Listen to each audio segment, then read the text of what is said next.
Hello, this is Dr. Gay from First Look MRI, and this is a 46-year-old female who fell recently, injured the hip. X-rays are normal, but the pain persisted, so she finally decided to come in on her own to get an MRI scan to see what was going on. And on this view, we see that the femur, the femoral head is round, there's no arthritis, there's no spurring or erosion, and we do see that there's a bright area here. I put an arrow right here. This bright area is marrow edema within the lateral aspect of the femur. So there's a bone contusion or bone bruise over here. Fluid is white, so here's white fluid in the hip joint.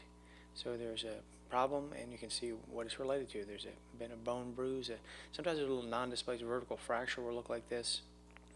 This is a different view called a T1 view, and we do see a little vertical dark band here. So this may be either a trabecular microfracture, a little vertical band of microfracture, or just a bone bruise. And over this we see the labrum. So the labrum is a little fibrocartilaginous band that wraps around the rim of this cup. This is a cup called the acetabulum, part of the ilium, and around the rim there's a little fibrocartilaginous band that increases the surface area and gives stability to the joint. And this patient has a little tear. You can see right there, a little horizontal tear right there again of the labrum. The labrum wraps around the front, top, back, and this patient has a fairly extensive tear of the labrum. It's a small structure, very hard to see, but we can see there it is. And if we put up a big field of view, we'll be able to see both labra at the same time. And on this view, we should be able to see for symmetry if the labrum is abnormal. So this is the right side. We see that dark labrum is nice and jet black, and this side we see the labrum not being jet black. Instead, we see it a little horizontal band, so we can have lots of confidence that it's definitely a labral tear. Sometimes they're very hard to see. And here's that fluid in the left hip joint. Now we're going to go to another view. This is called an axial view. We're looking at the hip joint, and we can see that the femur is here, the femoral head. Here's the front, here's the back, and we can see that the posterior labrum, again this is the cup, around the posterior rim there's a little labrum, and the labrum is torn off. It's just sheared right off. So the femur was pushed backwards, may have dislocated, and they may have been externally rotating, so this part of the bone impacted here.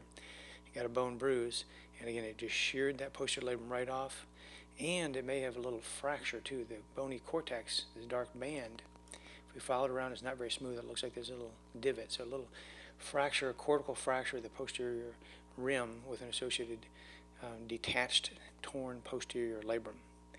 And one more thing here, if we put up a sagittal view, we can see the back. So this is, put up this view. So this is a view where we can see the front, top, back. We see the white fluid filling the joint. We see the labrum just barely. Here's the front of the labrum. If we go towards the outside, we see this linear band right here, and we see linear band here. It's very hard to see on this view, but there's a tear of the labrum in the top front, over the top and the top back. If we follow this bone around the cup, there's the cortex. We follow it around, we cut to here, and we say, wait a minute, there's a little defect there. So it looks like there's a fracture of the posterior, the inferior part of the cup here, the acetabulum. So again, they've probably dislocated their hip and have a fracture through the inferior rim of the acetabulum and posterior rim, and also an associated tear, detached tear of that labrum here, and that white is fluid. And that's it. Thank you so much.